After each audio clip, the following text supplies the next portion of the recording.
sidee loo heli karaa midnimada ummadda Soomaaliyeed waxaa farxad leh in halkaan ugu mahadcelinayaa bahda media oo dhammaan halkaan joogta bahda media Nairobi si sharafta leh aad u soo ajiibteen inaad barnaamijkan ka qayb qaadatiin aad iyo aad ayuu fagaaraha idinku mahadcelinayaa waxaan kaloo mahadcelinayaa dadka qaaliga oo xildhibaanada iyo waxay ijmooda gudoomiyaha gobolka Bari iyo dhammaan dadka xilka Soomaaliya ka haya xildhibaanada Soomaaliya wasiiradii hore iyo shacabka ka soo qayb galaba aad iyo aad ayuu fagaaraha idinku mahadcelinayaa barnaamijka wuxuu dhacayaa sida soo socota barnaamijku waa dood cilmiyeed oo looga hadlayo waxa weeye saddex su'aalood ayaa looga hadlayaa oo mawduuca in laga baxdo kharaj mawduuca noogala in mawduuca laga baxdo saddexda waxaan jeclaan lahaa in panelista ay nood gareystaan tan koowaad waa in ka hadlay sidee loo heli karaa midnimada ummadda Soomaaliyeed midda labaad waxay tahay maxay tahay caqabadaha hor istaagan midnimada Soomaaliyeed mid saddexaad waxay tahay sidee caqabadahaas looga hortagi karaa oo loo sameyn karaa in ummadda Soomaaliyeed dib u heshiiso so midnimada ummadda Soomaaliyeed way lama ogola in mawduuca maanta laga baxo su'aasha ugu horeysa waxa weeyaan sidee lagu heli karaa ama lagu soo celin karaa midnimo Soomaaliyeed marka hadalka intiisa kale oo meel bandhiga laakiin ereyga midnimada waxa weeye midnimadu way culus tahay midnimadana waxay la tahay inay u baahan tahay taariif marka midnimo waxay dabada ku haysaa qaran hadday qaran dabada ku hayso waxa weeyaan qaranka adduunyada maanta ka jira waa labo qaran waxa waaye waa qaran dawladnimo ay ku dhisan tahay waa kii lagu dhisay wadamada Yurub oo reer galbeedka oo nadariyaadkooda iyo development-geeda ay iska lahaayeen Bismarck iyo Jarmalka iyo lagu dhisay waaye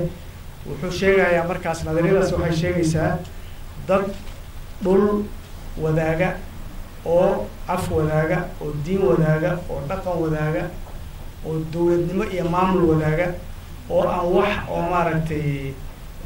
xuduud ah oo sida badweyn oo kale iyo buuro waaweyn oo aan la gudbi karin aan u dhaxayn example haddii la qaato ingiriisku af ingiriis buu ku hadlaa maraykankana ingiriis ku hadlaan hal dawlad ma noqon karaan maxaa yeelay badweyn baa u dhaxayso nadariyada labaad oo qaranka lagu saleeyo waxa weeyaan waa qaran siyaasadeed qaranka siyaasadeed wuxuu ka yimid badidiisu salkan uu ku hayaa wadamadii la gumaysan jiray marka wadamada la gumaysan jiray looma qaybinin la isuma raacinin inay isku dad iyo isku af iyo isku dhaqan yihiin Keenyadan aan joognaa kamid ah ilaa 44 qolo oo kala af ah oo laga yaabo inay kala diin yihiin baa ku nool waxaa lagu habeeyay markaas inay dalku wada nool yihiin dhaqaale mid leeyihiin cadow isticmaar oo mid ay wadaagaan ayagoo halka ka dhaqaaqaya inay maamul iyo nidaam ayagoo kala gedisan ay sameystaan marka kan Soomaaliga ah marka aan carifayno waxa waaye wuxuu ku salaysan yahay kii qadiimka ahaa oo quruumihii hore oo waagi hore jiray lagu saleeyay waa dad af macnaha af waliba yaana dhihina waa dad xigta ka dhaxaysa waaye xigta ka dhaxaysa xigtadaasi waxay noqon kartaa mid guur oo xidida waxay noqon kartaa mid xigaalo waa dad af Soomaali lahjadu waxay doonayaan noqoto afka lagu hadlayo waa Soomaali dadku waa Islaam wadan baa ka dhaxeeyo taariikh bay leeyihiin dawladnimo ay soo mareen marka midnimada Soomaaliyeed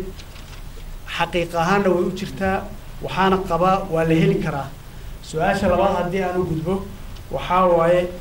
maxaa marka caqabad ah ama hortaagan in helitaanka dawladdu way jirtay way burburtay maxaa caqabad ah oo hortaagan inay dadkii Soomaaliyeed ay isku soo noqdaan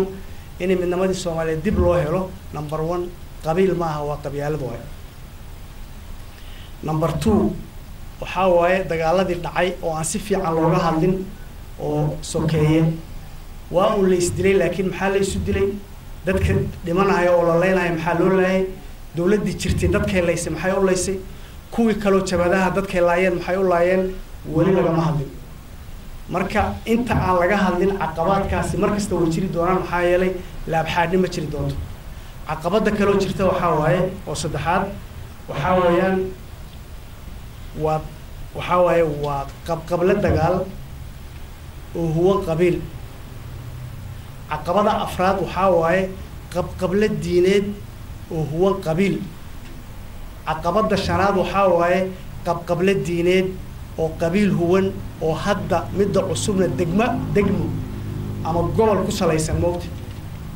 entity-giisa uu gobol iyo qabiil iyo waxaasoo dhan u wada huwan yahay kulli dooday wax ka soo bixi doonaan marka xal maxaa lagu heli karaa haddii la dhaho oo annaga asaan looga bixi karaa waxaa waaye xalku waa in la wada hadlo number 1 waa in qofku wuxuu ku dhintay qofka waxa lagu dilay qofku wuxuu wax ku dilay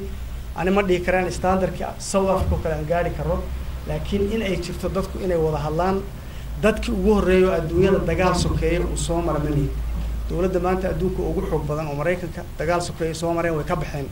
Spain baa soo martay way ka baxeen Ruushka soo maray way ka baxeen Nigeria soo martay way ka baxday Suudaan baa soo gashay oo hadda bixitaankeedii iyo way outkeedii hadda lagu jiraa oo laba dawladood ku dhamaatay inay u kala baxaan marka ani waxaan qabaa oo kaleeto in wadankii astaantiisii iyo dawladnimadiisa way soo noqotay wadanku dastuur buu leeyahay wadanku nidaam buu degsaday marka nidaamka iyo dastuurka uu degsaday oo nabadgelyo iyo ciidan Soomaaliyeed oo qaran la sameeyo jawi wada hadal oo dadka Soomaalida ay ku wada hadli karaan oo saxana la sameeyo yaa xal lagu gaari karaa maasantii dadka muslimiinta dhiigoodana xaraan waa in la dilo la tarji'u ba'di kufaran yadribu ba'dukum riqaba ba'd maxaa la isu dilayaa ummad waan sheegay isku diina isku dhaqana isku luqada baan wadanahay laakiin waa la ogolayn dad badan waan ugu dhex jiray isticmaalkii markii hore la qaybiya ilaa hadda sii socdo faragelin shisheeye ku jirta caqabaadkay ka mid tahay waa sheegi doona marka ummadda Soomaaliyeed waxay soo martay marxaladii hore ee Axmed Ibrahim Guray marxaladii daraawiishta iyo Sayyid Maxamed Cabdulla Xasan tii maxaan ku raad SYL iyo dawladnimadii la dhaliyay kadib faraha ka baxday waxay soo martay sidoo kale kacaanka iyo waqtigii xukunka askariga ee ishtiraakiga uu jiray ee shumuliga haddana fawdadiya lagu jiraa marka waa in laga baxaa way maadaama walaalnimo aan soo xaqiijinay dawladnimo soo dhalinay waa ka bixi karnaa aan yeela tahay maraaxishaas markaan ka gudbo iyo ikhwa qofka bini aadamiga sidiisaba waxa uu leeyahay yani meelaha uu nisba sheeganay waa saddex way marka horeysa waa wadani way wadanka uu ka dhashay waa inuu halgamaa oo maslaxadiisa ka shaqeeya oo wanaagiisa ka shaqeeya mush inuu iibiyo ma ahan tan labaad waxa weeye qowmiyada jinsiyada uu ka dhashay yani anaga mesela Soomaali baan nahay waxaan u nisba sheeganaysaa jinsi Carabi la yiraahdo ama dadka qaarkiis waxa ka qabaan ama inay ka qabin laakiin waxaan nahay dad Carab ah oo jaamacad duwal Carabi ku jira waxaan nahay sidoo kale dad muslimiin ah oo caalamka islaamka u nisba sheeganaya waxaan nahay oo kale dad bashar oo bini aadmi ah oo ummadda caalamka saaran kamid ah saddexdaas midba wuxuu leeyahay xuquuq waajibaadna waa laga rabaa qofkaas inuu ka soo baxo marka inaan ku dadaano inaan isdhaxyaacayna ma ahayn qaar badan waxay ku leeyihiin islaamku ma qabo wax wadaniyad la yiraahdo islaamka waxa la yiraahdo qowmiyad ma qabo muslimiinta waxa weeyaan ninka meeshu ku dhashay inuu u shaqeeyo oo uu qabto oo gobolkiisa iyo magaaladiisa iyo wadankiisa uu ka shaqeeyo ma diidana ayu al-ahbaab marka waxaan rabaa inaan halka ka sheego waxa la yiraahdo waxa waa siyaasad weey runtii dood haday tahay xataa waa siyaasadna tarbiyada u baahan tahay ummadda Soomaaliyeed cilada haysa waxa weeye tarbiya la'aan waxba lama barin wadaniyad lama barin diin si fiican looma barin way dukadaan salaadooda iyo soonkooda iyo zakadooda way gudanayaan laakiin waxa la rabaa diin ay wadaniyad ku dheehan tahay oo sharaf leh oo wadanka wax taraya marka ayu al-ahbaab waxaan u baahanahay maadaama siyaasadda ay tahay ummad in la hogaamiyo oo mujtamac la dhiso oo xuquuqdiisa la baro oo waajibaadkiisa la baro si uu xuquuqdiisa u qaato waajibaadkiisa uga soo baxo ani waxa ila tahay inaan u baahanahay inaan tarbiya la tarbiya بدون سياسة ولا سياسة بدون تربية إن شعار كسنا لا يقابو أنك ما أنت وحوبة أنه ولا نمو وحدة نبى سوق جاري لكن وعلى صوب البادين كرا وعلى صوب بكرة عقبات كورتا النوان شيء فهم حمو دينتي تدبرنا أي قبان أو أي ودن كلاجين ما أنت وحلا ليه نين هدو كاوري مادو ومع كل ذكر له وما أرد هيبتي إسلام كي أي كم وقت وأتكعرس وأبقى يسكت كي كنت لا يعني mid kale hadii aad aragtid karafaad u taagan sida aniga soo xirto kale maxay takhasuskeeda aniga waa shariica islaamiga doctora PhD aan ku soo qaatay ومع ذلك سنه ولا بسنه ما حمان نكي هذا halkan ka hadlay walaalkay ahay dharku watayna nacbaay ma ahay laakiin waxa raba dadkeeda inaan dhaxgal in la idin kan waxa way saas ma garati marka xaqiiqatan waxaan u baahanahay inaan u noqono diinteena inaan u noqono wadaniyadeena inaan midnimadeena xaqiijino waa waajibna saaran weey waana tacliiqaadka kala soo gali doona wassalaamu alaykum wa rahmatullahi wa barakatuh waxaan filayaa miisaanka iyo culayska iyo qiimaha ay kelmaddu maanta aynu madashan kaga hadlaynaa ay leedahay ninkii ragi waa garanayaa ama inantii caqlile waa garanaysaa ninkii aan garanayn qiimaha ay leedahay kelmadda midnimada Soomaaliyeed loo sheegi maayo importance-ka ay leedahay taa markaan ka gudbo waxaan u gudbayaa nin aniga yidhi rag iska reeb baa la yidhi anigu xildhibaan xukuumadda Soomaaliyeed ka tirsan baan ahay ka soo jeeda gobollada waqooyiga u jooga una joogay una joogi doona caasimadda qaranka Soomaaliyeed Muqdisho midnimada ummadda Soomaaliyeed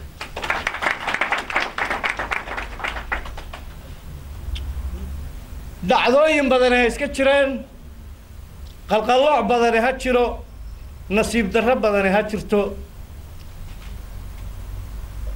ciddii hanan lahayd ciddii u hawlgeli lahayd qarannimada Soomaaliyeed waxa la yidhi inna raa'ida laa yakdibu ahlah ninka reerka u sahan tagaa reerka markuu ku soo noqdo been ma u sheego Soomaali baa tihiin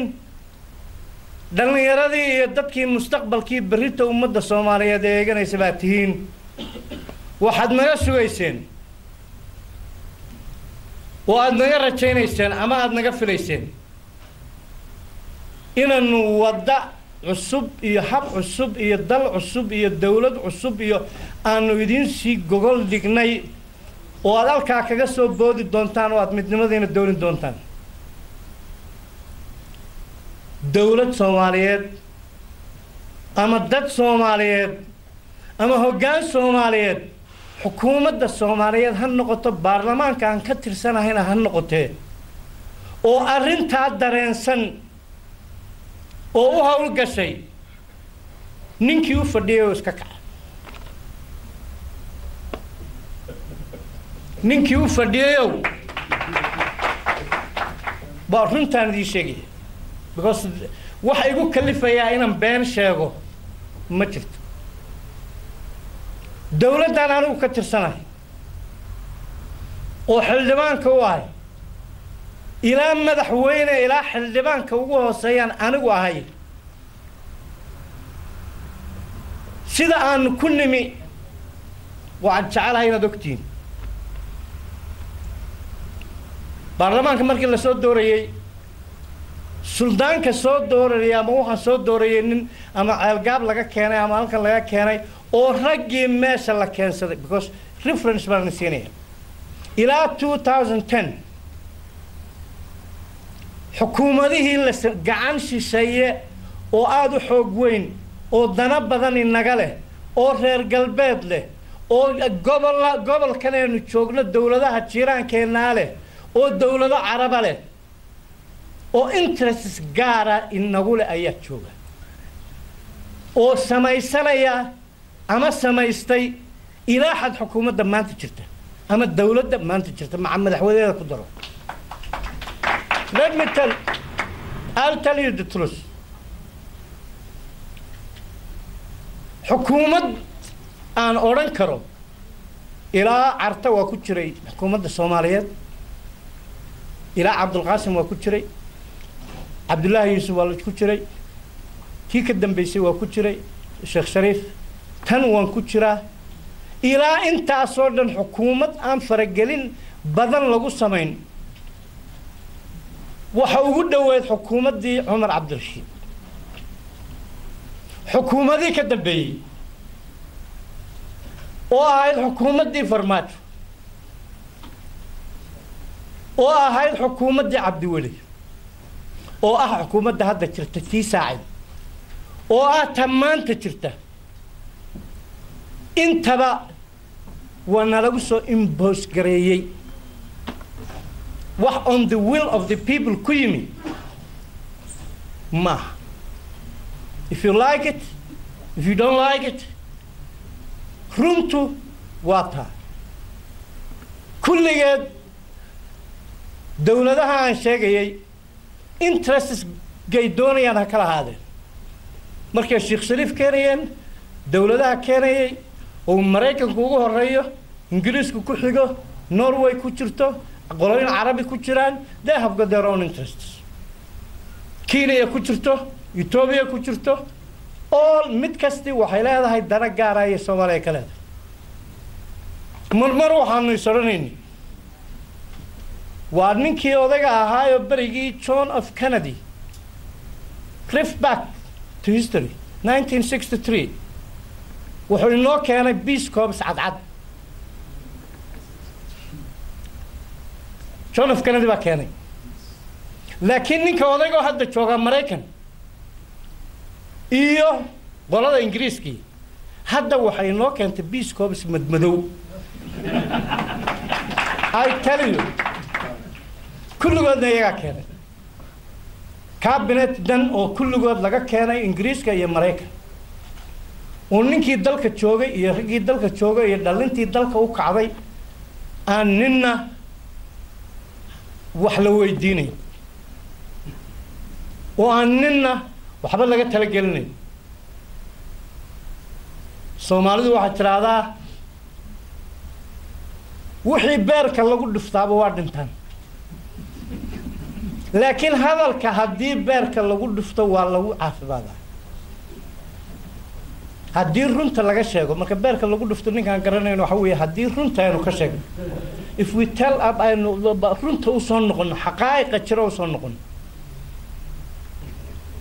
xaqaa'iqa jira markaanu soo noqono arrintu waa sidaa dad la haystaanu nahay iyana is haysta waana la haystaa dalka waa la haystaa waa la xukumaa xasan baxay toy madaxweynena ma xukumo prime ministerna ma xukumo baarlamaanna ma xukumo yaa igu challenge garaynaya rag alka fadhiyo xildhibaanadii Soomaaliyeed waa fadhiyaan who will challenge me on that nobody can challenge me waa dad la haysto oo iyana is haystaan halkan aan la haysanaa anagii baa isku habsaanay dalka aad sugaysaa midnimo qaran dawladnimo markaanu u noqono iyo midnimo waxaan qabaa anigu qoladan ka soo jeeda oo idin sheego Soomaaliya walaalahay marka ay arkaan dawladnimo Soomaaliyeed marna ummadda Soomaaliyeed iyo dan Soomaaliyeed iyo dan Islaam marnaba kama gacan taaganayaan wixii loola tago oo marka wixii ay tabanayeen laga daweeyo laakiin inta la leeyahay Turki baa la idin geenayaa kaalaya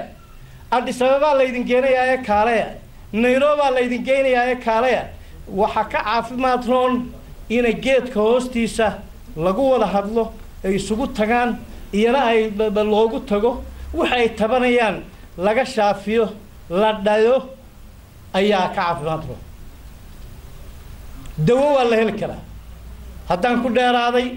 haddaan qadaf sameeyay haddii aan meelaha kelmadayga duuleen waxaan weydiisanayaa maxay ahayd tooy in la iga raalli ahaado laakiin that's the truth that's the reality caloosheenna yeenaan u qarinin hilib ceerin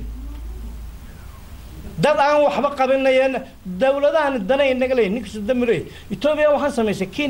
Kenya has got their own interest adigoo sagaaji make your house proper ninka sidantu kaalay waa ka fushariya markuu arko inay jilicsan tahay Mareykanku wuu naga leeyahay dano dhaqaale wuu naga leeyahay political wuu naga leeyahay strategy wuu naga leeyahay waxaan ku soo gunaanaday anigu American oil companies kan u shaqayn jiray I was working for the American oil companies 17 years markii hore dawladii hore ilaa Chevron riiga yaala Djibouti sokadeeda ceelgaal iyo dhagax shabeele iyo beeyad dhaadheer iyo ilaa inta soo wad ilaa Texaco oo joogta badhaadhe kuudhaa baanu ka qodnay xaleen caddi baanu ka qodnay badhaadhe aanu ka qodnay ilaa Tana River we know waxa ku jira I know interest ay ku leeyihiin walaalahay waxaan leeyahay come through the door don't come through the window waanu idin baahannahay inaad khayraadka noo soo saartaan idinna ka faa'iidanana noo faa'iidaysaan ingiriiska saas leeg ingiriiskan isku sii hadda canqabaya waqooyi oo keliya waxyaalahan aanan garanayno mugdiga ku jira hadda oo aanu marmar isnaano malaa dalkan some sort of trusteeship baa loo diyaar garaynaya ciidanna la keenaya ciidanadii Soomaaliyeed aan anigu defense minister and deputy prime minister ka ahaa 2009 2010 2011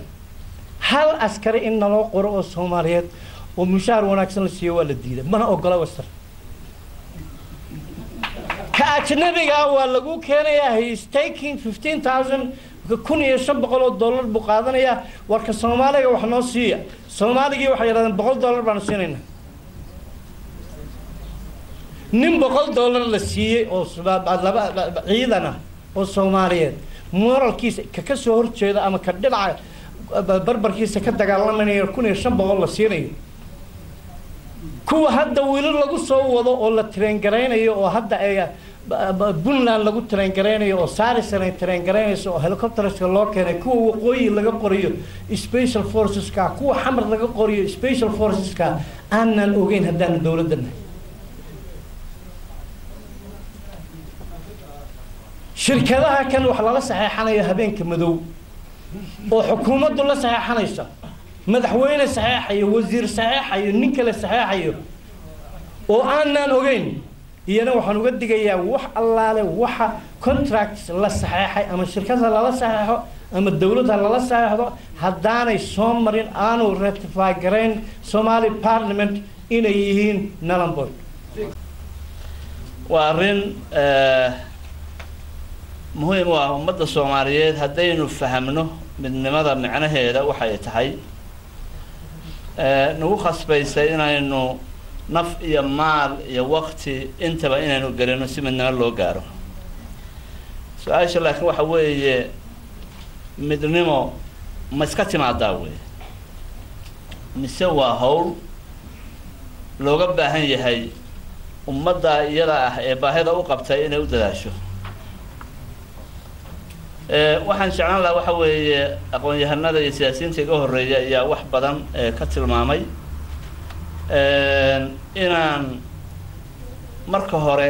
wax yar ka hadlo taariikhdii Soomaaliya ay soo martay xagga midnimada marna horta ma helay midnimo taariikhda dib ugu noqono dhaqdhaqaaqii SYL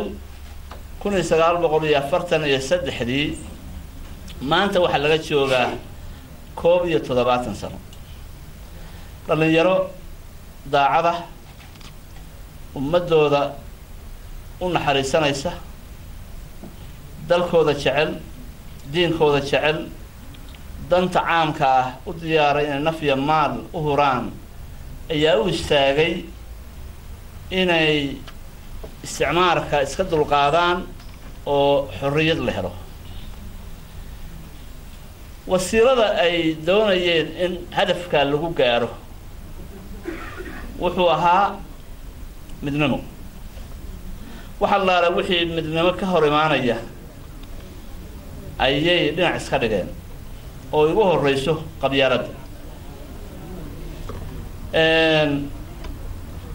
sida banaan in hal mida inaynu isla ogaano isla garanno waa fiicanta ummad waliba haddii ay wanaag hesho waxaa sabab u ah hoggaan wanaagsan ummad hadday gaabiso ama fashiranto ama ay dhibaato soo gaartana waxaa sabab u ah hoggaan xun ilaahay subxaanahu wa tacaala adduunyada intuusan aadam abuurin ayuu malaa'igta wuxuu u sheegay wuxuu yidhi adduunyada waxaan u sameynayaa khaliif hoggaan baan u sameynayaa iga wakiila hoggaanku marka wuxuu noqday laba nooc buu noqday hoggaanku hoggaan ilaahay daacad u ah khaliif u ah wixii mas-uuliyada oo la saarayna fahmaya oo si daacadnimo ah u fulinaya hoggaanka labaad wuxuu noqday hoggaan shaydaan u shaqaynaya oo wax allaale wixii xumahoo dhan u fulinaya shaydaan in ummadda uu halaago hoggaankii marka Soomaaliya ugu horreeyay oo daacadda ahaa wuxuu bilowday 1943 hoggaankaasi hadaf buu lahaa hadaf lagu hirto ayuu sameeyey oo cad oo ah xorriyad baanu doonaynaa isticmaalku hanaga baxo dalkeenna iyo diinkeenna iyo muxuu ahaaytay danteenna annaga ayaa maamulanayna ayuu ahaa barnaamijkay wateen oo ummadda ka dhaadhiciyeen hadafka la gaarayna wuxuu ahaa in la helo dawlad xor ah iyo ummad xor ah muddada hawshaasi ay socotay oo hirgashay waxay ahayd 7 sano ay ahayd 1943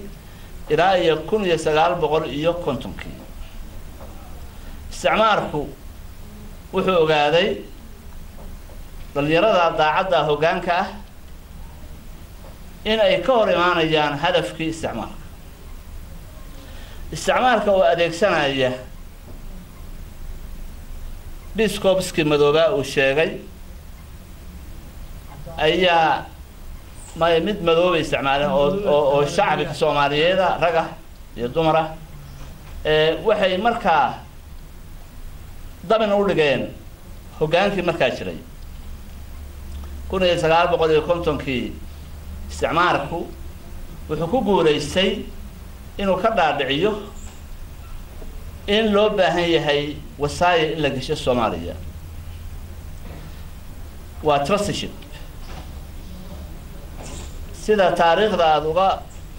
warqabtaan councilka ama golaha wasaayada United Nations-ku wuxuu soo bilowday intii United Nations ka hor oo League of Nations loo oran jiray 11 dal oo 7 ay tahay Afrikaan 4 ay tahay Caribbean-ska ayaa taariikhdu xusaysaa in trusteeship la galiyay 1945 markii United Nations-ka la sameeyay oo New York loo soo bedelay xarunteeda 1945 ilaa maanta aanu joogno 2014 shacabka kaliya ee wasaayil la galiyay waa shacabka Soomaalida for your good information dad badan baa la yaabaya maxaa Soomaali kaliya loo galiyay Soomaaliya dabcan ummadaha la isticmaalsaday ka mid tahay laakiin de saddex shay baa ummadda Soomaalida mustahdaf u tahay iyadoo aysan la iman midda koowaad waxa weeye ummadda Soomaaliyeed Ilaahay wuxuu ku abuuray mowqac istiraatiiji ah oo xoogaga adduunyada waaweyn ay aad u dareynayaan badda cas iyo badda Hindiga meesha isaga yimaadaan waxa loo arkay inay tahay mowqac aad istiraatiiji ah ummadda Soomaaliyeed ma ay dooran inay halkaas ku noolaato waa wax Ilaahay uu siiyay weey talabaad waxa weeye ummadda Soomaaliyeed Ilaahay wuxuu ka dhigay ummad wada muslim laakiin jiiraan la ah dad aan muslim ahayn ummad Ilaahay subhanahu wa ta'ala sida uu doctorku sheegay wada muslima wada sunniya hal madhabna wada aaminsan ama raacsan oo madhabka Shaafiiciga tasaddexaad waxa weeye aan mustahdafka u nahay Ilaahay subhanahu wa ta'ala wuxuu na siiyay dalaad ballaaran oo aad qani ah bad iyo bariba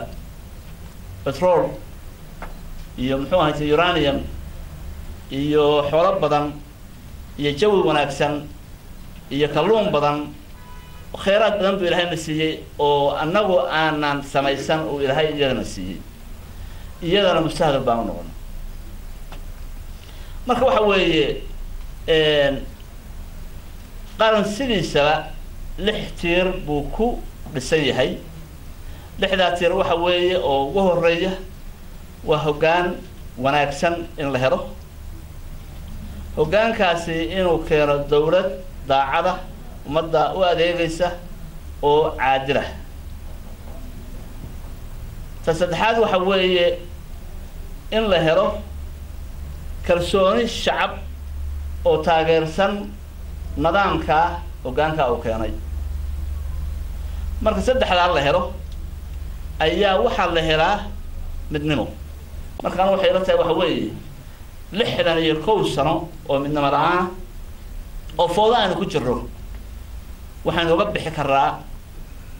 nin kastoo anaga naga mida muslim baynu nahay kitaabka wayna aaminsannahay laakiin waxa weeye dhowr goor baan waxaan idhi war kitaabkaas ilaahay dastuur nooga dhigay kitaabkaas dastuur nooga dhigay ma kanaynu qaadanaa mise muxuu ahayd doolarka aynu siisanaa labada kee kala qaadanaa Soomaali waxay qaadatay kanay qaadatay kana waa ka tagtay ilaahay subxaanahu wa ta'aala marka muxuu leeyahay ولنبلونكم بشيء من الخوف والجوع ونقص من الأموال والأنفس والثمرات وبشر الصابرين قرآن كواد أخرسان آيات بقول يشان يكونتم سورة البقرة ومد النوع عاسو خلال نقطة إلهي انتو نعمة نعمة إلهي كفر ده مركا أي طريقة كلا حتى إلهي وحكو امتحانا وحوية خوف بقدن جوع قاجو نقص من الأموال والأنفس نف بدن أو لمتها تمارتي يوحي لبيرنا يقول له وايو انت مركان يكون امتحان بوليه هي ما حيتي حلكو وي حلكو waxa way suurta al-baqara hada aragtaan akhrisaan 115 boqol iyo 6 iyo 50 oo xigta iyada xalkii ilaahay noogu sheegay xalku muxuu ku sheegay alladina idha asabatuhum musiba qalu inna lillahi wa inna ilayhi raji'un ya waxaad moodaa labada ayado Soomaaliyeed u soo degtaan moodaa ya haddayna ku cibro qaadanayno laakiin waxa way maanta halkaan ma dhaafsiisana qalbigay wali ma degin iyadoo kuraasta la isku baneeyo waxaa jira oo imka wali wadanka ka taliya ama xildhibaanaba ahaadaan dad la soo shaqeynayay ilaa iyo dawladdiisii aad bare marka haddaad un meeshiisii fadhidid waxba soo kordhinaysid waxaa loo baahan yahay kuraasta la isku baneeyo la isbedelo oo la keeno fikrado cusub iyo waxyaabo badan oo kale aanun meel uga dhacayn wasiiradii hore iyo xildhibaanada meesha fadhiya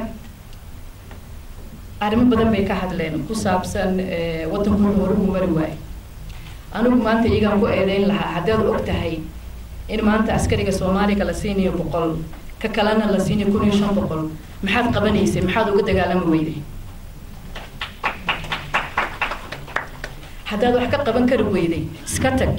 mid kala iman oo dagaalami doona laakiin adoo waxba qaban kari waay haddaad wali kursigiisii fadhidid oo waxba soo kordhinay wadanku horumar ma gaarayo adeerka raali hayga noqdo wuxuu wasiirkii kuumadan laakiin ya teeda aad wasaaraddeedu ma ka tirsanay aan ku soo baxay yes marka dagaal ma jiro laakiin waxaan doonayaa inaan sheego in waxyaabahan anigu arkay aan dibsaday teeda kale baarlamaanku xildhibaanadu waa wadnihii wadanka iyagii siday ku soo galeen waan wada naqaanaa dad ku yimid ma hadda cad iyo aqoon iyagii maanta waxay taagan yihiin hadday dantooda ka arki waayaan meelaha inay marba dawlad dejiyaan ama ridaan sidii ay dawladdii Soomaaliya u burburtay anigu taasaan kusoo barbaaray anigu waxaan aqaanaa siyaad bari wixii ka dambeeyay laakiin wixii ka horey kama warhayo runtii wixii aan arki jiray maanta ma arko laakiin dad badan oo dadaalaya oo dowladnimo raba ayaa soo baxay madaxweyneyaal badan baa yimid laakiin dhibaatadu waxay ka taagan tahay anu waxaa la soo shaqeeyay sheekh shariif markuu yimid waa lagu farxay markii hore markii dambe uu dowladdiis ku dhawaaqay dad badan baa kasoo horjeestay marka siyaasiyiintana hadday iska arki waayaan inay ku jiraan dowladda waxay noqdaan mucaarad niman badan oo waxaa jira maanta meesha nala jooga oo isku soo sharaxay madaxweynenimo way waayeen haddaad weyday ma aha inaad wadankii haddana mucaarad ku noqoto waa inaad garab istaagtaa aad u hiilisaa oo waxa kaa adiga kugu jira isaga ka maqan aad ugu dartaa laakiin looma baahna adigii maadaama kursigaa fadhiisan weyda anigu meeshii ma hagaagayso waan mucaarad baan noqonaya adigu saad beri chance u heshid waa inaad maanta la shaqaysaa dowladda jirta oo lagu arka inaad qaban kartid laakiin haddaad maalinba mucaarad noqonaysid de marka hore adigu daacada wadankaagu ma dhahayn saddexda su-aalood oo saadiq oo noo soo hordhigay aniga hal su-aalo kalaan ka hormarsii lahaa laakiin jawaabteeda iyadoo gaabana sheegayaa waxaan isku khilaafnay waxaan u hadlayaa aniga si akademigaan u hadlayaa uma hadlayo si nin siyaasiya wax iska riixaya waxna soo dhawaysanaya uma hadlayo muxuu ahaa waxa ugu horeysa waxaa waaye horta khilaafkan hadda soomaaliya ka jira muxuu yahay khilaafkan anu waxaan rabaa inaan eraa khilaafkan waa khilaaf siyaasi ah waay soomaaliya waxay isku khilaaftay siyaasad soomaali qabiil isdirirsan oo col ah oo soomaaliya ma jiro soomaaliya diinteeda asalka ah iskuma khilaafsana waxaa la rabaa inaan isla fahamno siyaasad isku khilaafna marka la yidhaahdo waxaa waaye khilaafka waxaa sabab u ah hoggaan siyaasadeed oo mas-uuliyaad kala sarahaya kala haaya oo kuwa ugu koreeya madaxda qaranka ugu koreeya ugu koreyso kuwa kaleetoodna ilaa baarlamaanka ay soo gaari karaan aqoon-yahanaduna ay qayb weyn ka yihiin marka dadka aqoon-yahanada ah ee soomaalida ah ee wax bartay ee uhanqaltaagay siyaasadda ama siyaasadda ku dhex jira ama siyaasadda raba ayaa khilaafka asalkiisii hore ay ka iska lahay ilaa haddana ayay kaa wada marka waxaan rabnaa inaan marna lagu mashquulin dadka soomaaliyeed isdirirsanay qabaa'il ay kala yihiin inaan shaqo laga dhiganin oo shaqadaas laga dhigtaa oo shaqo saxa aan si saxa u fahmin aniga marka waxaan leeyahay soomaaliya lagu meeraysanin siyaasiye fashilmay iyo aqoon-yahano ka maarmi waayo qabaa'ilkoodii iyo ku meeraysanin mataqaana dadka soomaaliyeed ee aqoon la-aantu hayso oo jahligu haayo oo gaajadu hayso oo nabadda iyo nolosha raba yay kula meeraysanin khilaaf yaan ugula meeraysanin taa halkaan kasoo gudbo khilaafku mar hadduu khilaaf siyaasi yahay dowladda soomaaliyeed marka hoggaanka soomaaliyeed ee siyaasiga ah kala duwan ee soo martay soddonka sano lasoo dhaafay waxay kari weysay inay maarayso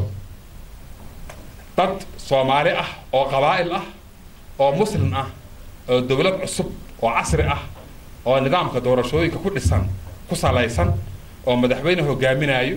inay isku maarayso oo la isku wado muxuu ahaa qabaa'ilkaas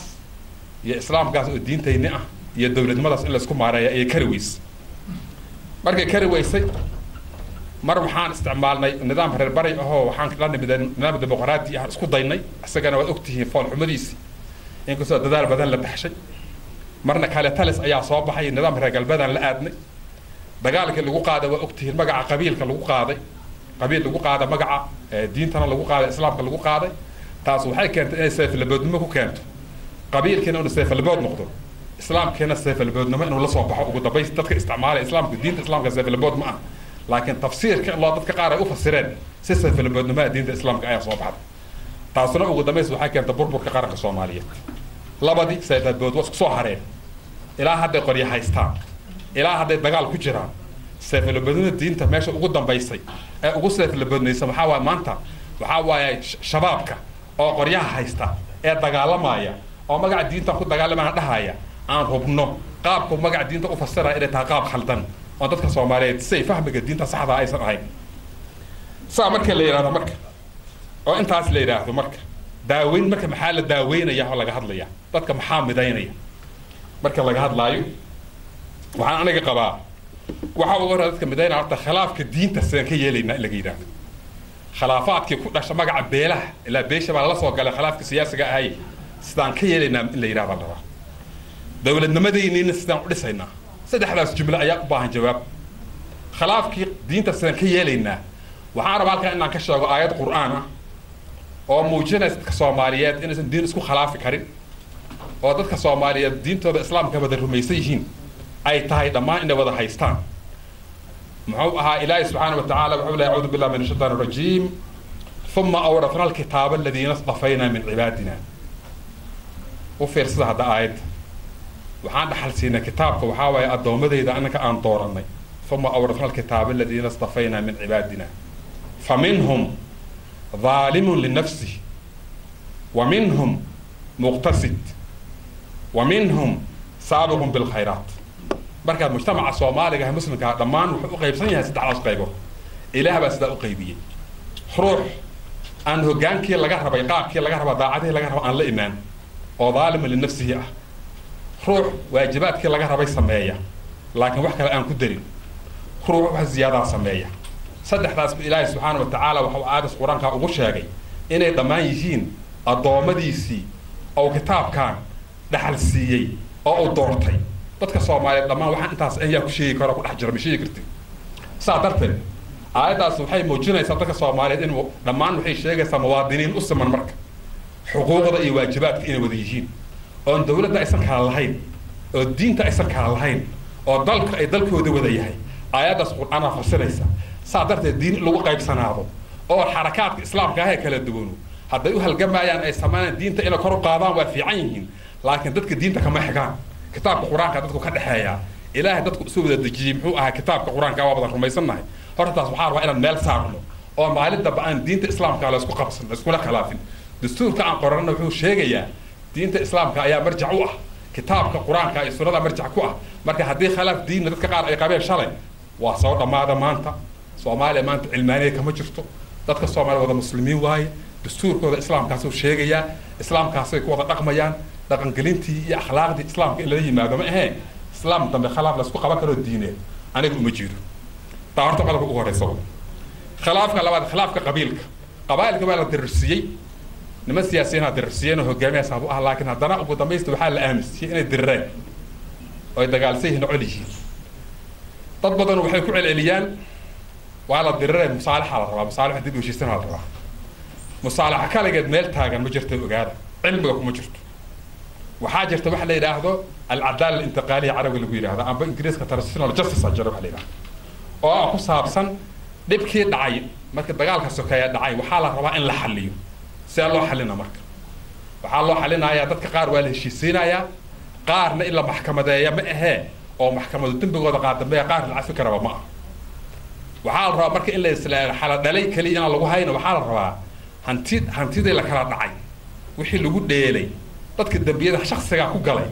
iyo waxa la wixii musaalaxo u baahan waxaa la rabaa system la yiraahdo al-adala al-intiqaliya amba cadaaladda xilliga kala guurka ah in Soomaaliya bilowda la rabaa oo maalin damba mas'uuliyadda beelad laga dhigin oo mas'uuliyadda shakhsi u qaataa la rabaa iyo ruux dambi galay iyo ruux ku dheelay oo aan dadkaas dambiilayaasha oo aysan la soo dhaxgelin reeraha أي مقا أن ريره على أمر دينار الله ريره كم علوبان علوب كان ريره على هذا ريره وحاب ديجان كود علوب كان إيه خلافات الأحمر لكن قرق السؤال بكل جوجو سياسيين شغح مق شغي أي أرد تسكلي قدر بقى سدحات مركز الواصل الحلية الربا الدولة كل إنسان مؤسسات دولة دتك بدلية هواي مؤسسات أنا كل إنسان بحالة بالدولة إلى على الدستور كإيكويشيس واجبات كحلال كلا خلقاتي مدحوينه وحال ربا إلى دستورك أنت أكليه وحال ربا حكومة دستورك أنت أكليه ده جازته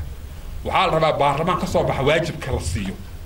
أو برلمان كدستورك أوسية كصوب حال ربا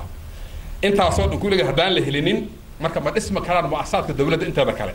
سي مؤسسات كأمنية كشقيسة وضلك إني دفاع على الربا ودلك جده يدبدبه أو روح كل إلى إنك تدفع على الربا ما كلام صادرت هذا حالة جام مرمان دستور كاس إلا إلاليو إلى هدي أي جرام وحنا اسكو خلاصنا لقى بدلاي هذا أصيغ هالشيء لقيه. سوماليا جواتنا كتاعي ليه ساعة كل جنوتين جواتنا الصوماليا واحد كل عواتي نوع اللي هذا ديكتاتور كيقول السوبتاي إنه حكم كحكم أصله كبعضنا وغير كتافره قائلكي كلا بايرت يعلمي سيدي لو صعي waxaa la istaagay meel qabaa'ilkii ay wax walba ay noqdeen طريق كاف كان waxaa jira markaan idiin sheegay oo muhimu in ogaado u baahan qabaa'ilkii ka adkaaday dawladdii waddanka maamulaysa waxaa soo baxay qabaa'ilkii inay gobollo kala galeen gobollo kale inay xoog ku qabsadeen inay degeen in la xalin kara waarintii wax badan baa la soo maray waxaa leeya maanta dhibaatadaas soomaali guud ahaan haysata waxaa ka mid ah qabiil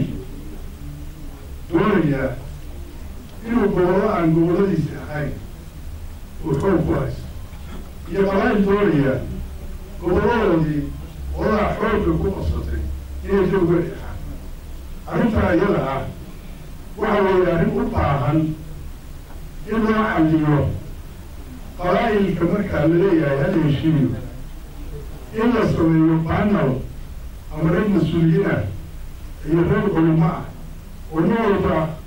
gobollo cid isku haystata lasoo fariisiyo oo nin walba waxa ku doonayo oo leeyahay waxaasaan ku yeeshay gobolkan ama waxaasaan wuxuu leeyahay oo ninka kala diidan yahay in maaragtay la yidhaahdo ani magacayga waxaa la yidhaha xildhibaan cali nuur boodaaye waxaan ka tirsanahay xildhibaanada dowladda federaalka soomaaliyeed topiga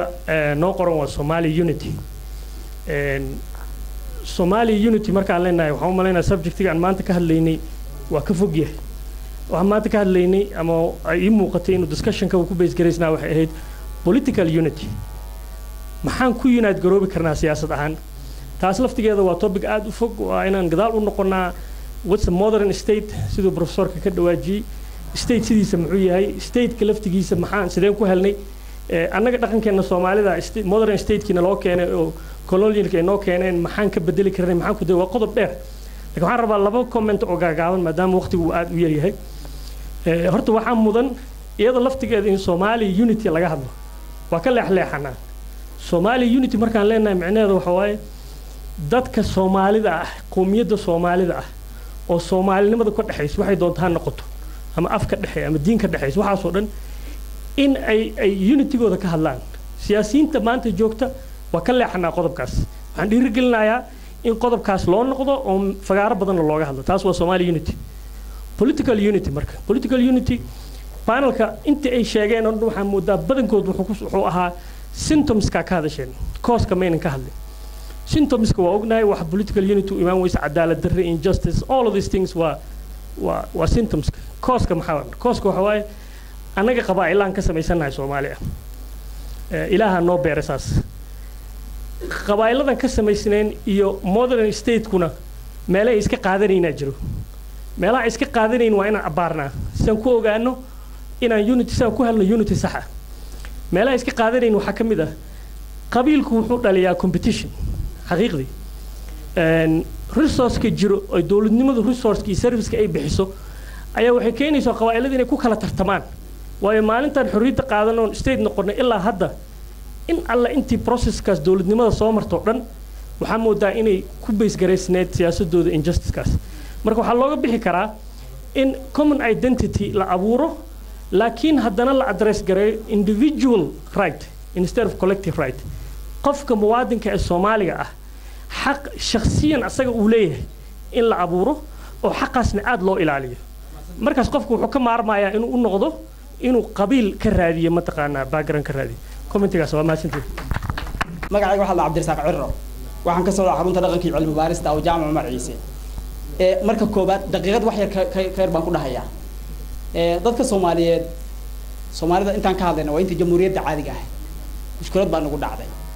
waa baabaan waxaana gaaray qof walba meeshiisu ku ogyahay annagoo baabaasan oo saasa baa waxaa noo yimid group siyaasiyiin ah iyo kuwa yiri waxbaan baranay aarbe dhibaatada noogu kordhiyay markaasaan waxaan noqon waxa leeyahay meel dadka waa lagu xareeyo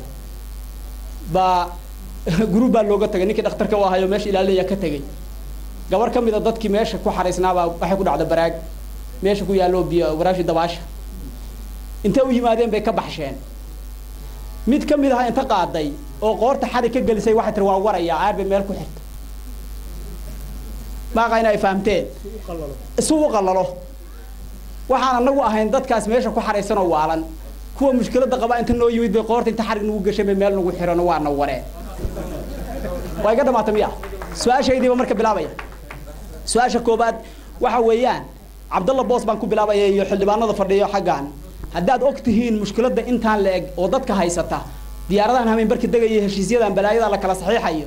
askarahan 1500 qaadanayo kuwan kontonka qaata iyo kuwa faraha badan oo idin la jooga oo meesha idin ku soo aad ogtiin lacagta in lagu keenay ma ka dhex baxdaan ceebta maxaa u dhex fadhidaan tan kale qodobka waxa weeye unity-ga Soomaaliya hadday isfahmi weydo 30 sano 20 sano waxaan ku jirto oo xagga iyo xagga midna la isla dhaqaaqi waayay maxaa u jeesan dadku inay kala tagaan Jubaland xaggeedo Somaliland xaggeeda ha u goodo Puntland xagga ha ka baxdo dadka faraha laga qaado haddana waxba la hayn waa maasanti bismillaahir rahmaanir rahiim magacaygu waa Cabdiladiif Muuse Nuur Sanyare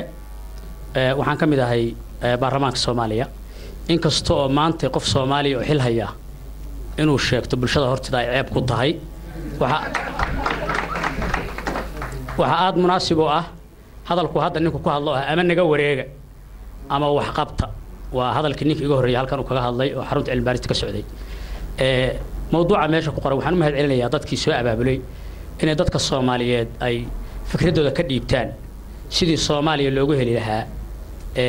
midnimo Soomaaliyeed sidii lagu abuuri lahaa Soomaaliya dadku horta ma kala tagsanaba lacagta Hargeysa taaliya tan Boos taaliya tan Xamar taaliya waa wadaleeya wax dhex maraa laakiin meesha mushkiladu ka jirtaa waa mushkilad siyaasadeed mushkilada siyaasadeed Soomaaliya waxa lagu abuuri karaa in la helo kalsoonida Soomaaliya la isku soo cesho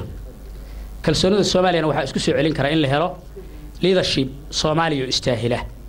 xilka Soomaaliya inuu hogaansho in la helo leader Soomaaliyeedna waxa lagu abuuri karaa laba waxyaalood in laga madax banaanaado labada waxyaalood waxa weeye furuqi iyo kansarkii iyo aidiskii iyo qabyaaladii meeshaan ina keeno maanta inuu halkaan ka hadallo keenay dadka aynu hadda waddanka joogno Soomaaliya shirar kuma qabsadaan waxa inaga halkaan ina keeno meel kasto ummad calankeed ka taagan ina geeyay waa aidiskaas qabyaalada la yiraahdo inaan madax qabyaalad lagu keenay ama qabyaalad lagu doorto ama qofku qof qabiil u doorto in laga fogaado arinta labaad oo ka daran waxay tahay hadda ajaa'ib soo noqotay nin lacag wata in la doorto in laga fogaado waxa la yiraahdo corruption laaluush ninkii Soomaaliya inta soo doonta xil soo doonta lacag baxsho oo dadka la dooranayo isaga dooranaya lacag siiya lacagta cilla ka goomaya qaranku ka dhex goomaya waxaan joogay laba doorasho hadda anigu oo aan aad uga yaabay doorashadii madaxtooyada Soomaaliya oo 10kii September dhacday oo ka dhacday Soomaaliya iyo tii Puntland ka dhacday January labaduba waxay ahayd meeqaal lacag la baxshay inta meeqaal lacag la baxshay la leeyahay midnimo Soomaaliyeedna ma iman karto qarannimo Soomaaliyeedna ma iman karto is-aaminna ma iman karo leader saxina ma soo bixi karo midda koobaad la rabo in la dagaalamo waa musuqmaasuqa iyo corruptionka iyo laaluushka in la sameeyo waa mahadsantihiin mayombul ayay soo bixi doonaa wixii reserve aan hayno arkiibiyan hanag xawtaaka ma dhiman wili waa noosha wadanka waa in loo dagaalamo wadanka waa inaad difaacdiin ciidamada waa in wax la siiyo maalin kasta intay ka baxday intay ka orday intay ka dhuumato ma rabno waxa idin karabna male waa idin garab soconaa diyaar ah unahay dawlad walba inaan wax ka dhisno kulli waana taqaaniin wax la cusub ma ahan sida runta ah ururkeena urur qaran kara ma kulli aasaasiyaasha dhan joogaan 93 year soo aasaasmo ilaa hadda xataa weligay allahay meel ka maqodbeen maanta ay ugu horeysay marmar dhifa ma ahan waxa la ka dhuumaneen waxa waa nin walba inaa ogaano meesha oo taabanayo waa idin kula xisaabtami doonaa mustaqbalka ogaada ajendada maanta taaganaa waxay tahay sidee midnimada Soomaaliyeed lagu heli karaa dhinacii siyaasadda waa ka leexanay maxay inta badan waa laga hadlay laakiin waxaan rabaa inaan taabto arrin yaroo laga tagay oo isleeyahay aad ay muhiim u tahay cilada ugu weyn waxay ila tahay inay tahay dhaqaalaha maxaa yeelay dhaqaalaha naftiisa ayaa wuxuu ka yimid isticmaarkaas oo u kala baxo mid gumaysi oo dad ay ku qabsadaan mid dhaqaalaha lagala dagaalamo anigu marka waxaan leeyahay isticmaarkii dhaqaalaha ayaa nahaya kaasoo loogu talagalay Soomaaliya inaysan lugaheeda ku istaagin loogu talagalay inay mataqaanaa qabiil u dagaalanto hub la isugu dhiibo la abuuro dhinacyo diimeed oo aanan jirin la abuuro si intaasoo dhan saldhigga ay tahay yaysan Soomaaliya nabad helin maxaa laga wadaa marka isticmaalka dana badan uu naga leeyahay danooyinkii badnaa oo naga lahaa midda ugu horeyso strategic positionka aan ku jirno tan labaad diimaha kala duwan ee naga duwan annaga dariska nala sida diinta Kristaanka labada wadano dariska ay leeyihiin annagoo diinta muslimka haysanna annagoo nala soo dhaxgali waayay oo lagu dadaalay in diimo kale nala geliyo laguna guulaysan waayay intaasoo dhan markay timidaa waxaa la yidhi ilaa danta annaga aan ka leenahay Soomaaliyan u gaarsiino sidee kula dagaalnaa dagaalkii wuxuu noqday marka isticmaar dhaqaale kaasoo naloo diiday hantida aan haysanno inaan gaarno inaan isticmaalno aqoontii aan u baahneed oo waxayna kula soo bixi lahaynoo nagala hor istaago marketkii adduunka oo dhan oo annagii nagala dhigay inaan nahay dad consumers kaliya ah oo wax soo saarkii nagala hor istaagay baddaas weyniga badan oo aan leenahay iyo waxa khayraad ku jiro oo la diiday sidee aan uga bixi karnaa una gaari karnaa midnimo waxaan ku gaari karnaa annagoo ka kaaftoonna dhaqaalaha nagula gumaysanayo annagoo aaminna khayraadkeenna ima muuqdaan comments badan oo aan ka hadlo laakiin waxaan u soo kacay xoogaa waxaan maqlayay dhowr qof oo ku noqnoqday inaysan dhiiri gelinayn ay ila muuqatay aqoon-yahanada Soomaaliyeed iyo siyaasiyiinta Soomaaliyeed ee damacsan inay wax saxaan anigu aragti ahaan waxay la tahay fikradayda markaan ka dhiibto waxaynu u baahannahay saxitaan baynu u baahannahay marka laga soo gudbo intii burburku uu dhacay marka laga yimaado dawladihii kumeel gaarka ahaa ilaa tii kumeel gaarka ka baxday weli wixii aynu rabnay waynu gaari la'anahay waxbaa khalad baa jira cid kasta oo Soomaaliyeedna way u muuqataa khaladka marka in laga hadlo oo la tilmaamo cidda tilmaamaysa oo iyadu markaa u leh aqoon ay ku tilmaanto ama khibrad ay ku tilmaanto dhiirigelin bay naga mudan yihiin aragti ahaan laakiin inagama mudna in dadkii la dhaleeceeyo in lagu tilmaamo dad iyagu masaalix gaara doonaya dad iyagu dadka hadda kursiga fadhiya doonaya inay ka qaadaan oo iyagu ay bedelaan maaha haddaynaan helin dad tilmaami kara khaladka jira oo aqoon ahaan capacity-ga leh ama khibrad ahaan haddaynaan heli karin ama aynaan helin waxay ahaanaysaa in qolaba ay qolo ka dhaxasho khaladkuna intaa uu ka sii bato mar walbana aynu ku dhex jirro marka commentiska aan u soo kacay wuxuu ahaa inaynu dhiiri gelinno cid kasta oo Soomaaliyeed oo iyadu markaa khaladka u muuqata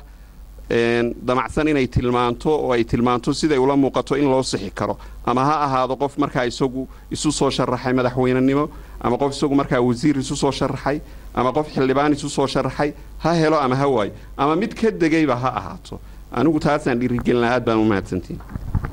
aad baan u soo dhaweynayaa barnaamijkan fagaaraha oo maasha Allah oo wax micnaha soo jiitay waana program fiican oo dialogue Soomaalida inay ku wada hadasho ama la ogaado bal waxa dhabta ajiro marka inta ka gudbo anigu waxaan rabaa inaan dabagalo hal talaahan si guud markaan u hadlo waxaan dhihi karaa mid waan nahay oo diintii mid waan ku nahay dhaqanka mid waan ku nahay qof walba Soomaaliyeed wuxuu sheegay mar walba ku hadlay wax qurux badan sida hadda aan rabo xataa inaan u sheego laakiin waxay tahay masaajidaduna waa buuxaan meel walba way camiran tahay laakiin waxay tahay maxaa dhacay maxaa nin walba fariinta u wado ama fikirka u wado muxuu u gudbi waay inteena laga haystaa maxaa qaldan laftirkeeda waxay tahay su'aal isweydiiyo micnaha waxaan dhihi karaa xataa ragga hadda barnaamijkan wada bal in kaliya ku ekaan inay micnaha oral ahaan dadku wax u weydiiyaan bal qoraal ahaan inay gudbiyaan oo aan dhahno bal Soomaalida aan gaarsiino ayadana wax fiican waxaan rabaa inaan ka hadlo fikirka boss wuxuu yiri dalkeenu anaga ma maamulno wala la maamula oo dad kale aan la maamula okay ani waxaan isweydiiyay waxaan ku soo noolay Scandinavia 9 sano ka soo qaad xaafadaha ee Soomaalida degan Stockholm waxaan dhihi karaa waa 4-3 xaafadood hal jaaliyad oo Soomaali oo mid ma laha hal sana ayaa waxa dhacday inay midnimo Soomaali imaato waa intee waa caasimadda labaad ee Tabori yaa maamulay laakiin jaaliyad markaa nin Swedish oo cadaan ayaa maamulay nin Soomaali maamulay okay hadda marka waxaa muuqata in la yiri annagu isma maamuli karno oo maxaan midnimo u noqon weynay annaga kala cararayna oo nin walba wuxuu rabaa meel kale inuu wax ka raadsho ama cid walba inuu hoos tago marka haddiiba eesaa tahay aan aaminsanahay inaan ismaamuli karin maanu ogolaano dalkeena cid kale lagu maamusho haddiiba aan nabad ku helayno koos annaga islaynayno anigu waxaan aaminsanahay inay taa fiicnaan lahayd badil heli karo haddii ay tahay wax anagu micnaha noo dhadhami karo midda kale aan u laabanayo waxay tahay nin walba wuxuu sheegaa dhalinyarada Soomaaliyeed inay micnaha wax badan qabteen dalka wax walba u keeneen laakiin weli sidii abaayo u sheegtay ilaa hadda waxaa booska weli taagan 70 ama 80 ama 60 rag taagnaa baa ilaa hadda taagan si u gudbi karnaa anaga marka umad nooc ma noqon karnaa marka ma bedelmi karno hadalka amkii goobaar isku imaadana waxa ugu fikir dambeeya ninka dhalinyarada Soomaaliga ugu horeeyo okay amaanta markii la jeedinayna qof walba oo Soomaaliya wuxuu amaanaa ninka dhalinyarada aan intaan ka baxay sanadkii hadda Jubaland markii la dhisay waxaan maleeyaa professorka inaan meesha ku arkay waan tagay hatta waxaan tagay dhulka ay shabaabka maamulaan oo ku qasday hatta inaan ku safro waxaan ogaaday in meelaha ay ka maamulaan ay tahay meelaha ugu macquulsan loo noolaan karo haba qaldanaa fikirkooda qaldan sababtoo ah waxay tahay xukunka iyo maamulka systemka ay wax ku wadaan ayaa wuxuu yahay mid ay dadku hoggaansan karaan maxay ku ogyihiin dadka waxay ku ogyihiin in meesha ninka imaaday inuu yahay nin gobol kale ka imaaday dan kale in qabiilku yahay cid uu yahay ee kirgareynay kaliya inuu ninka degmada u maamulayo marka waxyaabaha ugu muhiimsan waxay tahay war anagu hoggaan ayaan waxaan dooranay qofka la dooran karo war waxa lagu doortay dastuur baa jira shuruuc lagu heshiiyaa jirta dadku waxay isku maamulaan waa dastuur laba mid baa wax lagu maamuli karaa saddex lagu maamuli karo waa mid oo qaab dictatorship in wax lagu maamulo oo dadku xoog iyo cabsi lagu heeyo waa mid labaad oo ah dadka in adigu ugu horeyso hoggaanka ah inaad ku maamusho waxa dastuurka qoran oo meesha yaala haddii intaas jirin haddii xukun ma jiro nin walba soo rabo aan tusaale soo qaadanay caasimadda Soomaaliya hadda waxaan dhigi karnaa villa Soomaaliya madaxweynaha aan ka bilowna xafiiskiisa cid kale ma yaanaadin madaxweynaha xafiiskiisa waa bel waa ka sii bel waa ka sii jifi inta maanta joogta xafiiska yaa marka aw Soomaaliya ana waxaan la kulmay hataa mid la taliyiis waan wareystay wuxuu ii sheegay hataa jifi inuu yahay asaga hataa taadna marka weer taw socnaa anag meel oo socnaa ma garanayno meel oo socnaa marka ana waxaan qabaa hal maada hadda laba noo haray saani aaminsanahay haddii labada la heli karo wax kale oo haray diin waan isku soo leynay qabiil waan isku soo leynay laba haray in la helo dhalinyaro Soomaaliyeed oo wadaniyiin dalka qabto waa qodobka aaminsanahay in la heli karo in la helo askartii hore Soomaaliya oo wadaniyiin ay kan xoog dalka ku qabto qodob kale oo saddexaad wadanka ka meel gali kara ana fikirkeyga waan dirsi ana seelata waan ma santiin dhamaan waa salaamaya waxa meesha iskugu imaada dhamaantood dhamaan xildhibaanada odayaasha dhaqanka dhamaan miidiyooga dhamaan waa salaamantiin waxaan hadalkiisa maanta meeshaan ito fikrad iyo maxay macquul wax macquul ku hadlay adeerkii Cabdalla Boos oo mar walbaba wax kasta oo dhaca aan la tagno oo miis kasta noo qaraaco waa mahadsan yahay cimrigiisa la hagaajiyo ummadda kaleeto oo meesha iskugu maadaan waa salaamantiin Soomaaliya waxaan ka dhahnaa ma leh Ilaahay nabad ha ka dhigo mar walba haday xunta adeesantaa wax loo bedelayo ma laha waa Soomaaliyeedni insha Allah inaan isku samarno waaye iyo in dhalinyarada Soomaaliyeed ee maanta wax baratay oo diyaar ku ah wadankooda inay wax u qabtaan la siiyo opportunity ay ku shaqeeyaan wiilal iyo gabdho badan baa jira oo diyaar u ah oo aqoon-yahano ah oo heer walba leh ta kale waxaan rabaa inaan mid kaliya u sheego baarlamaanka Soomaaliya inuu noqdo baarlamaan daacad ah oo aan wadan dan gaar ah oo wada danta guud oo ay iska daayaan waxyaabaha ay maalin walba ay leeyihiin waan wadna waan tuuraynaa sida kaliya looga bixi karaana waxa weeyaan in la iska ilaaliyo wadamada shisheeye ee wadankeena faraha kula jira oo mar walba iyagu taliya iyagoo la arkayn ka taliya albaabada dawladooda wad mahadsantihiin topigu waa culus yahay horeenu sheegnay insha Allah waqti aan ahayn baynu siin doonaa miisaanka uu leeyahay midnimada Soomaaliyeed midnimada Soomaaliyeed caraaqilka hortaagan ama mashaakilka hortaagan ama waxyaalaha hortaagan waynu taabanay hoos ugu meen degin kuma aanu dhiibsan ta ugu daran ama ta ugu weyn ama ta ugu maxay ta culus aanu sheegnay waxa weeye waa gacan shisheeye iyo dadka la keenayo gacanta shisheeye ay keensanayaan oo ah dad wadaniyada Soomaaliyeed ay ku yartahay ama rumaysta ama rumaysan annaga ragayaga halka joogo unity-ga Soomaaliya u taagan runta markaan idin sheego walaalaha iyo ama gobolada aanu ka nimi waxay noo yaqaaniin rag xamar tegayo calooshooda u shaqaystayaal waxba kama qabno soomaalinimaanu doonaynaa waanu aaminsannahay waa soo aragnay sharafta iyo qiimiga ay soomaalidu lahaan jirtay nasiib darro hadda waxaa soo abuurmaya iyana gacmaha shisheeye inagama soo gelin oo keliya madaxda manjahana waa soo galeen dhallinyarada waa soo galeen civil societieska waa soo galeen civil societieska iyo hay-adaha civil societieska ah oo xamar degan ama soomaaliya degan cid kasta cidda ay xidhiidhka la leeyihiin ama ay ku nool yihiin oo contractka siiya waayo isweydiiye idaacadaha 70 gaaraya ama 80 gaaraya oo miidiyaha telefishinada wax badan ayaa laynagu soo meel inoo bad qabtaa ma jirto dhalinyarada soo bu'aysa dhalinyarada wax soo baratay dhalinyarada dhiig u dhaqaaqaya soomaalinimo iyo islaamnimo iyo ehelnimo iyo dalkooda doonaya inay u hiiliyaan iyo midnimada Soomaaliyeed waxaanu idin leenahay welcome soo dhawaada kaalaya xamar waa daalay 17 sanadood baan joognay waa ku daalay waxa maxay tahay wadna waa naga bedelay misigta waa naga bedelay inna waa naga bedelay intaba waa laga bedelay oo midna ma misigtaydu ma taydi wadnaha ilaa Paris baa la geeyay innaha korniya craft-ku dambeeyay waxa la igu soo sameeyay eeraan ma ku soo sameystay hadda midna taydi ma laakiin still waxaan ku kalsoonahay inta ii hadhay cimriga dana waa taaganahay inta ii hadhay inaan ku victimize gareeyo ama aan u joogo aan ku dhintee ama aan ku noolaadee midnimada Soomaaliyeed wassalaamu calaykum waraxmatullaahi wabarakaatuh walaalayaal Soomaaliya baa iska leh ma ciddii dan baa jirta cid kale oo aan sugaynana ma jirto ninkii ajnabi wax ka sugaayay iyo meel kale oo ay iska daayeen waxaana wax ku noqon karnaa waxa weeyaan haddii ay dhibaato dhacdo gunta laga soo bilaabaa waxay la tahay inaan u noqono tarbiyadii islaamka ee saxa ahayd iyo walaalnimadii oo aan helno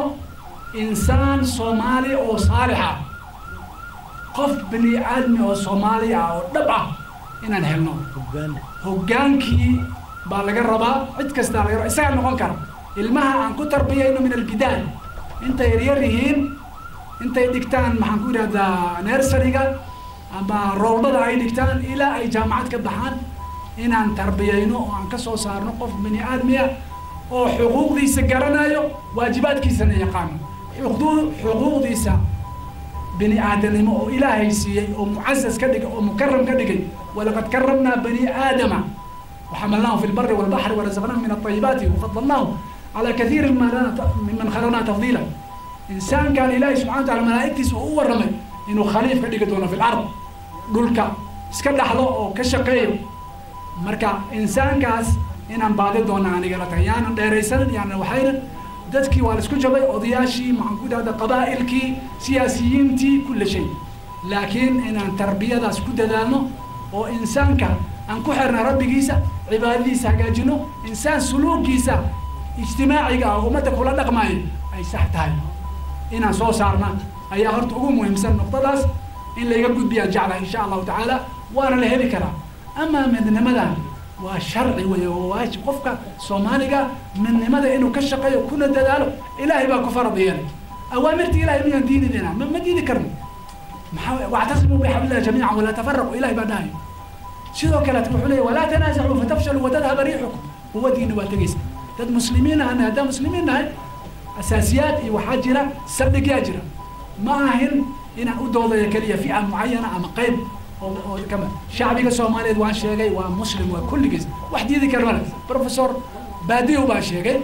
رئيس كعصوب حزب من ماذا قرن جزاه الله خير ثم أورثنا الكتاب الذين اصطفينا من عبادنا فمنهم ظالم لنفسه ومنهم مقتصد ومنهم سابق بالخيرات marka waxaa waye ummadda soomaaliyeed cilmaani walaa secular walaa fulaan ma naqaano waxoo dhanna waa soo tajribaynay dimuqraatiya secularism socialism maxaan ku rahdaa wadaadism kulli waan soo marnay waxaasoo dhan waxay tarayaan malaha waa inaan ummaddan aan usoo saarnaa dad tarbiyaysan nin kastana uu wacyina la sameeya jahliga laga saaraa kalsooni la soo celiya wasalaamu calaykum waraxmatullahi adeeyo saadiq barnaamijkan oo maaragtay uu isugu kaana keenay waxaana rabaa dhowr eray inaan gunaanadka ka dhaho anu waxaan qabaa sida hadda maaragtay dadku markay hadlaayeen oo rajala-aanta oo loo hadlaayay ani ma qabo marka ugu horeysa qarannimada soomaaliyeed waa aasaas way jirtaa tiirarkeedu waa jiraan waa lagu dheelay waxaa ku ciyaaray qabqablo dagaal oo diin wata wuu fashalmay wata qabiil wuu fashalmay waxaa imaadeen qabqablayaal dagaal oo diin huwan oo xag jir ah ayagana fashalkooda wuu socdaa waxaan qabaa mustaqbalka hadda dhow in dadka soomaaliyeed ay ka bixi karaan dhibaatadaas labadaa dhinac ka imaadeen inay ka bixi karaan waxaa kaleeto aan hal yar aan dib ugu noqonaa hadaayintooda saaxiibkay baadiyo wuxuu dhahay problemka soomaaliya ka jira waa problem siyaasi ah way ereyga siyaasi anaga ma naqaano adduunyadu siyaasad waxay u taqaanaa barnaamij nololeed oo dhaqaalo leh oo dhaqan leh oo ujeeddo leh qofkii barnaamijka asaga difaacayana waxaa la dhahaa waa siyaasi oo projectiga noocaas ay difaacaya annaga waxaan naqaanaa siyaasi tun beenaale nin waxa uu sheegaya maaragtay aan aaminsanayn marka ereyga laftigiisa isticmaalintiisa oo siyaasigaana waxay la tahay inay muhiim tahay in mustaqbalka laga fiirsado aniga waxaan kusoo gabagabayn lahaa dadka soomaaliyeed oo baanooramadooda ay madowdahay in baanooramada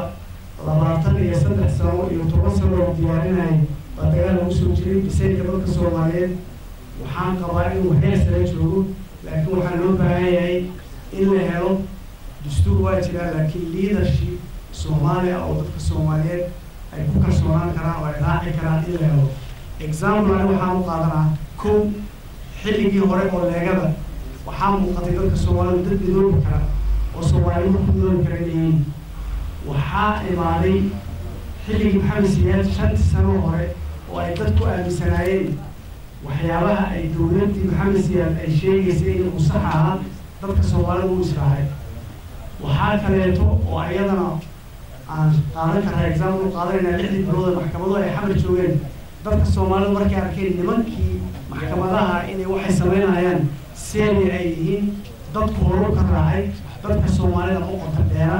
colaadoodu ma qota dheera laakiin fakar iyo hoggaan bay leeyihiin marka waa in dadka soomaaliyeed si fiican intay gacmaha isku qabsadaan wadada fiican ay qaataan waana ogyihiin maaragta marka waa maasinta dhowr qodob ayaan kusoo gabagabeeya qodobka ugu horeeya waxaa rabaa markaan fiirino taariikhda soomaaliya soo martay maanta wakti ay soomaali ka fiican tahay ma jirto waa inaan ogaano marka la fiiriyo 23 sano dagaalka sokeeyay maanta dadku ugu xawaalo badan nahay maanta dadku ugu aqoon badan nahay maanta ayaan ku taqaanaa ayaan dareenka soomaalinimada ay xoog badan tahay waqti kasta la soo maray horta waxaa la rabaa inaan kaliya anaan isla xumaanin oo dadku aysan u arkin waxaan wax xun wey inay yihiin kaliya laakiin macnaheedu waxaa waaye meeshaan u soconno weli ma gaarin waayo weli waxbaa naga dhiman dariiq adag ayaa jira dariiqaasna waan ku soconnaa insha allah waa la gaari doonaa marka waa inaan niyadda horta la iska xumaynin tan ugu horeysa halkaasa ka bilaabaya tan labaad waxay ila tahay soomaalida dhaqanka dadka kale in la eedeeyo ha iska dhaafto ummaduhu waxay leeyihiin dowladuhu waxay leeyihiin dana siyaasi oo istaraatiiji ah dowladaha soomaaliya la howlgelaayana danahoodii bay ka shaqaystaan annagana waxaa la rabaa inaan danahayna ka shaqaysano maan la isdhaafaayo dowlad dhaafaysaa ma jirto caalamka dowladaha danahooda ka shaqaystaan annaga waxaa waaye si ilaahi subxaana wa tacaala qur-aankiisa ku yidhi awalamaa asqaabatkum musiibatu qad asabtum midlayha qultum annaa haada qul huwa min cindi anfusikum waxaa la rabaa in mushkiladan timida annaka inay nagu dhijirto oo annaka ayaa xalka nagala rabaa xalka kuma xallin karno dowlado kale waxay samaynaan ma xukunno laakiin annaka ayaa isbedeli karna in allaha laa yughayyiru maa biqawmin waa aayad kale in allaha laa yughayyiru maa biqawmin xataa yughayyiru maa bianfusihim marka waa inaan naftayna bedelnaa ee ayaanu ku mashquulin dowlado kalaa sidaa naga ah aan iska dayno waxay taraysaa lama arkee dowladaha waa ognahay haddanaha ay leeyihiin iyo Soomaaliya faragelinta ay ku hayaan qodobka saddexaad aniga waxaan u arkaa mushkilada Soomaaliya ugu weyn waa qaanuun diid ayaan noqon sharci diid qaanuun diid qabyaalada aniga waxaan ku fasiraa qabyaalada la sheega lagu mashquulsan yahay qabyaaladu waa qaanuun la jabiyo wax kale ma qabyaalada ma karta meel qaanuun ka jiro musuqmaasuquna waa meel qaanuun lagu jabiyo meel qaanuun la haysta musuqmaasuq ma imaan kariyo ma imaan karto meel qaanuunka aan la jabinayn ma imaan karto dadka Soomaaliyeed waxaa la rabaa marka inay fahmaan dastuurka laga soo bilaabay iyo qawaaniin dalkooda la jabsho ayaa aas u ah mushkiladan cadaalad haddaad rabto cadaalad waa qaanuunka in loo hoggaansamo ilaahay subxaanahu wa tacaala aayad qur'aan wuxuu ku leeyahay oo soo dejiyay walaqad arsalnaa rasuulana bilbayinaat wa anzalnaa macahum alkitaaba walmiisaan liyaquuma annaasu bilqist diinta dhan baa loo soo dejiyay in dadka ay ku kala socoto sharciga iyo qawaaniinta dadku ay heshiiska ku yihiin iyo kan ilaahay soo dejiyay oon taan khilaafsanayn heshiiska ah in loo hoggaansamo marka aan iska dayno calaacalkee qaanuun waxaa la yidhaha qabyaalad ma jirta waxaa jira dulmi oo dhan kulligiis waxaa lagu joojiyey qabyaaladuna qayb ka mid a dulmiga keeni kartaa waxaa rabaa dulmi oo dhan baa la mamnuucay mabda'aas waxaa waaye marka inaan dulma la diriirno oon xaq iyo cadaalad runkeena inaan shaqo ka dhignaa rabaa qodobka saddexaad afaraad aan raba inaan ka hadlo waxaa waaye dowlad marka laga hadlaayo aad iyo aad waxaan uga xumaadaa mar kasta caqliyadii kale talisku inuu xataa shacbigeena ku dhex jirto dowladda waxaa rabaa in loo fahmo inay tahay milki naga dhexeeya oon u simanna dowladnimada waxaa rabaa in laba la kala saaro dowladnimo aan wada leenahay oo inaan difaacno aan ku wada qasbannaha kulligeed inaan u dhimanno dhulkayna dadkayna qaanuunkayna ummadayna inaan u dhimanno difaaceeda jiritaankeeda waa arrin ruux kastoo muwaadina waajib ku ah taa waxaa waaye waa qayb naga dhexaysa oo loo siman yahay waay qodobka labaad oo yabashayaal waxaa marka dowlad laga hadla waxaa waaye dad maamulka loo dhiibto ummadaha ee marxalad min almaraaxil ah waqtiyada ka mid ah ayuu madaxa waay dadkaas waxaa la rabaa inaan ku ilaalino inay dastuurka ay naga jibin ay qaanuunka aysan khilaafin oo ujeedooyinkii loo doorto inay fuliyaan hadday fuli waayaan waa inaan ka ceshanno haddii kale waxay noqonaysaa doontii hoosta ruux nimankii doonta hoosta ka duleeshanayay la ma raba inaan tafsiiliyo oo waxaa waaye doonta dadka wada saarno biyaha ay gelayaan haddaysan qabanin dadka ku dheelaaya doonta ku dheelaaya oo raba doonta inay badda dhex gasho qodobka ugu dambeeya oo aan raba inaan ka hadlo waxaa waaye oon kusoo gabagabaynayo mujtamaca Soomaaliyeed wuxuu u baahan yahay dhaqan siyaasadeed inuu barto ثقافة سياسية oo laga guuro thaqaafada beelnimada taasna waxay ku imaan kartaa dadku inay dadka isku mabaadi'da noqon karaan xisbiye inay samaystaan oo mabda ay rumeeyaan oo mabaadi'aas ay ku midoobaan intay ku midoobi lahaayeen shakhsi meel iska taagan xisbiba ku jirin amba reerkiisa kaliya ku xisbi ah taasna ma shaqaynayso dawlad waxaa dhala xisbiye siyaasadeed dawlad xur ah oo dimuqraadiya xisbiyaad dhala dadku waa inay marka xisbiya samaystaan أنا كان حزب عن سمين من ما قرن ليرادو وحن كسود ويه هنا ضمان تدك صوماليات مبدأ حزب جاس تاجرسن عم برا عسن وما سنتي. وحوي قلوبتنا أسباب تكلفوجيسي وحكلم معها وأمة مسلمة دائما إنه نهاي نعموين يا أترى بدنا إلى هاي ونقوم من نيسي نعمدي إلهي أيانا كفرناي أداين أمد الصوماليين هاي تاسا waxay keentay marka Ilaahay nicmadeenu niqmo noogu bedelo qulubtayada inuu kala fogeeyo taa halkeed marka wuxuu noqonayaa waxa weeye Ilaahay inaan u toobad keeno si Ilaahay subhanahu wa ta'ala uu tawfiiqda nasiyo tubta toosanna nagu waafajiyo talabaad waxa weeye oo qodobka ah oo aanu xal ku heli karno waxa weeye inaynu helno hoggaan daacada hoggaan ayaa keena horumar nabad midnimo iyo inay kalsooni ay soo noqoto in muddo 60 sano aan soo sheegay oo aan ku jirnay fowdada iyo midnimo la'aanta waxa sabab u ah waxa weeye rag hoggaanka si kastaba ku yimaadaane aan daacad ahayn ummadaha Ilaahay waxay xoog saareen waxa weeye in la helo hoggaan markii dagaalkii labaad uu dhacay oo dalka Mareykanka uu ku xoog batay waxa la soo diray nin la yiraahdo Marshall oo ah wasiirka arrimaha dibadda aad uga fakaray arrinta iyada ah marka wuxuu keenay waxa weeye mushkiladda Yurub haysataa waxa weeye hoggaan xumo ayuu yiri markaan daraaseeyay Marshall wixii uu qabtay 1945 ilaa iyo maantay Yurub maanta midnimo heshay nabad ba heshay iyagoo aan muslim ahayn intooda badan laakiin xageeb ka keenay weeye wuxuu ka keenay nabi maxamed calayhi salaatu wasalaam oo ilaahay subxaana wa tacaala adduunka oo dhan u soo diray wuxuu keenay hoggaan wanaagsan buu keenay wuxuu keenay cadaalad cadaaladaasu markaa muxuu ahayte ummadihii markaa la deganaa ee madiina ahaa ma garatay nasaarada iyo yahuudda ilaahay ay gaareen yaraan maxamed calayhi salaam waxaanu ku baranay cadaalad isaga aynu u gardhiibanno cadaaladii maxay keentay kalsooni bay keentay kalsoonidii maxay keentay nabad bay keentay nabaddii waxay keentay horumar bay keentay